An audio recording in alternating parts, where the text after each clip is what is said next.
protocolaire, pardon. Merci de bien vouloir. Merci de bien vouloir faire quelques mouvements pour nous laisser passer et arriver ici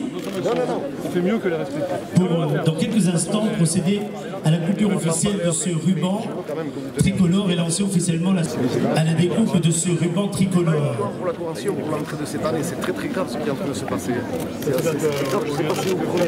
Bienvenue en tout cas vous toutes et vous tous qui nous rejoignez, mesdames et messieurs, les parlementaires, les représentants de la ville, de l'agglomération, du département, de la région, les représentants des chambres consulaires, les représentants des forces économiques, forces vives économiques du territoire, mais également ces issus qui représentent les forces importantes comme le secrétaire de l'agglomération.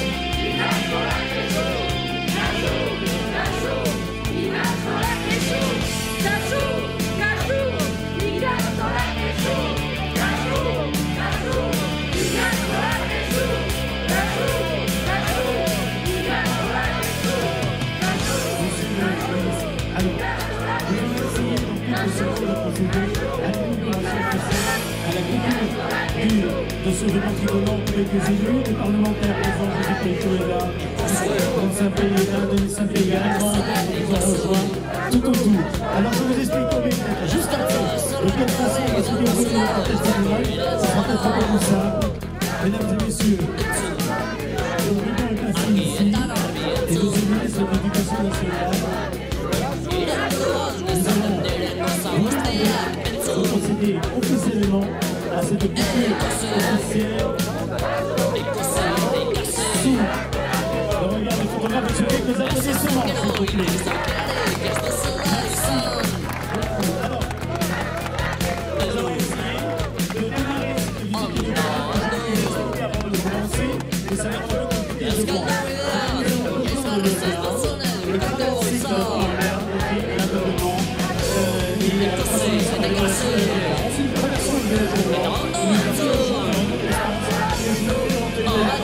Le gars de la façon dont c'est une fois à l'évoluer, c'est son tour de la dernière. Ce qui est bien, c'est que nous avons fait une école fédérale, qui est mécanique dans le système fédéral, c'est comment je le pense, et on va se rendre sur le tour de l'éducation.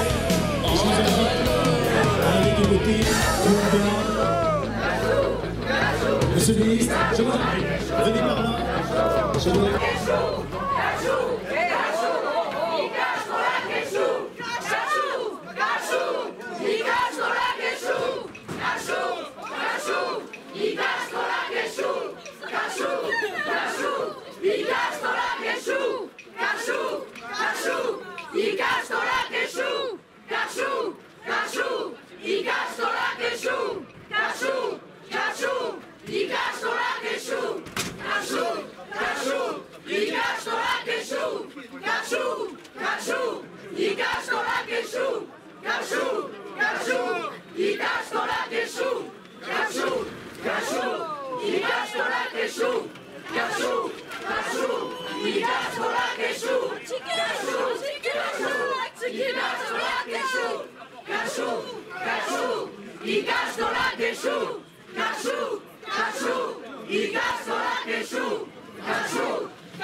Allez, rentrez. Sortez les gars.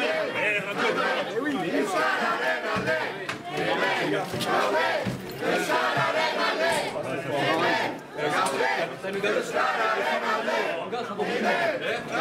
je le gaz, il va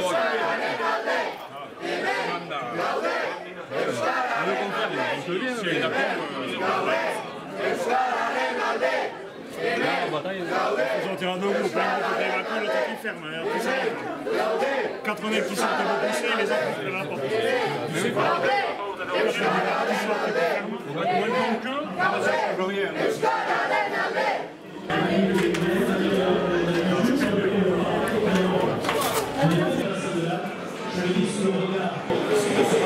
Bonjour monsieur le ministre, les lettres par là. Nous allons rentrer dans la galerie.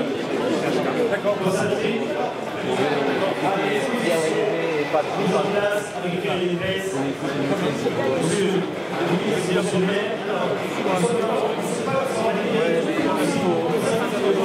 Ouais, non mais pas que la bienveillance, ils sont aussi un peu de budget, c'est l'avenir, on est l'avenir. C'était 1933, il y avait une première place.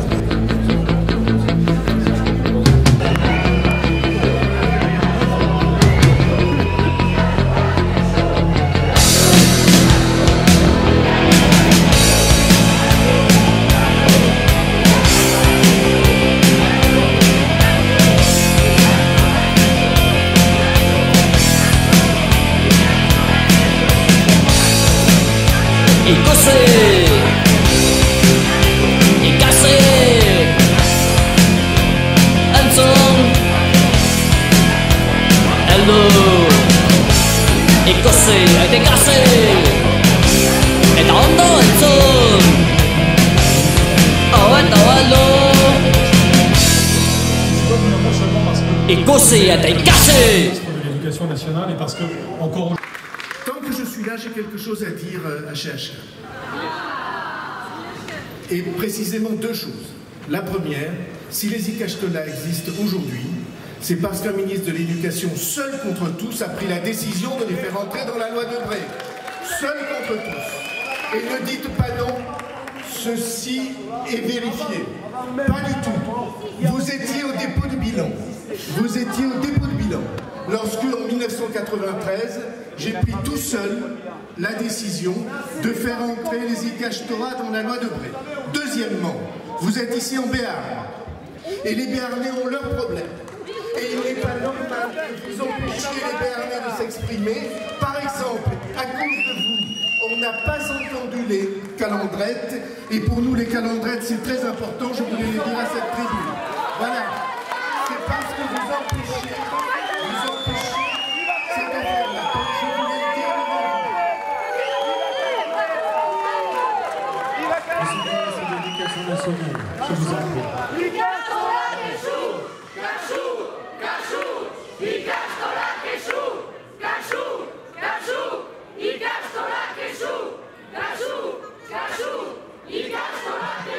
Merci. Merci. Si vous voulez que je vous réponde, ce sera mieux d'avoir le silence. Merci. D'abord, cher François, monsieur le maire, monsieur le préfet, qu'elle soit du Béarn, qu'elle soit du Pays Basque, qu'elle soit de Bretagne ou d'ailleurs. J'étais tout récemment en Alsace avec des sujets de ce type.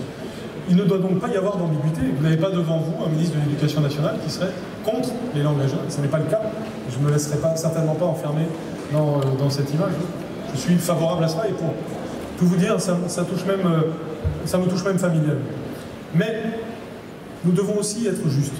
Et nous ne devons pas faire croire ce qui n'est pas exact. En cette rentrée, nous créons des postes pour les écoles basses. Vous pensez certainement que nous n'en créons pas assez. Je vous rassure tout de suite, vous n'êtes pas les seuls en France à penser qu'on ne crée pas assez de postes dans le domaine qui les concerne. Et c'est mon rôle de ministre de l'Éducation nationale, bien évidemment, d'être le plus équitable possible dans ces choix. Comme l'a rappelé François Bayrou aussi, le taux d'encadrement aujourd'hui dont bénéficient les écoles basses est déjà nettement plus favorable que celui de la moyenne des autres écoles. Est-ce que ça veut dire une fin de non-recevoir à tout ce que vous dites? Non. C'est bien pour ça que le recteur était avec vous encore ces derniers jours, que mon cabinet travaille avec vous dans le dialogue encore, et que nous nous retrouverons, l'éducation nationale et les associations que vous représentez, d'ici à la fin de l'année, parce que le contrat qui nous lie arrive à échéance et qu'il faut en concevoir un autre. Mais je n'ai jamais suivi une politique de la pancarte, quelles que soient les responsabilités que j'ai exercées. Et donc, ce qui m'intéresse, c'est le dialogue. Le dialogue avec vous, il n'a aucune raison d'être fermé, soyez-en certains, et je peux vous en assurer. Vous êtes des personnes de bonne volonté et de bonne foi, j'en suis persuadé. Je le suis aussi. Et les paroles que je prononce ont vocation à avoir des effets. Mais je suis ministre de la République qui doit utiliser de façon équitable ses moyens et qui doit aussi avoir des stratégies qualitatives. C'est pour cela d'ailleurs que je suis bien conscient que vous en portez des stratégies qualitatives, comme les écoles du Béarn, comme les écoles que j'ai mentionnées, et que donc c'est par la discussion qualitative que nous arriverons certainement à des progrès dans les temps à venir, mais que vous tous pour votre attention. Je suis heureux et fier d'être parmi vous aujourd'hui. Merci. Monsieur Jean-Michel Blanquer, ministre de l'Éducation nationale, qui présidait à l'inauguration de cette 70e édition de la Parlementaire. Merci à vous toutes et à vous tous. Merci, monsieur le ministre. Ce fut un réel honneur de vous accueillir ici même. Je propose d'inviter quant à Gilles de se privilégier par un espace aménagé par le conseil départemental que je remercie tout particulièrement d'être fidèle à la tradition pour terminer de façon sympathique.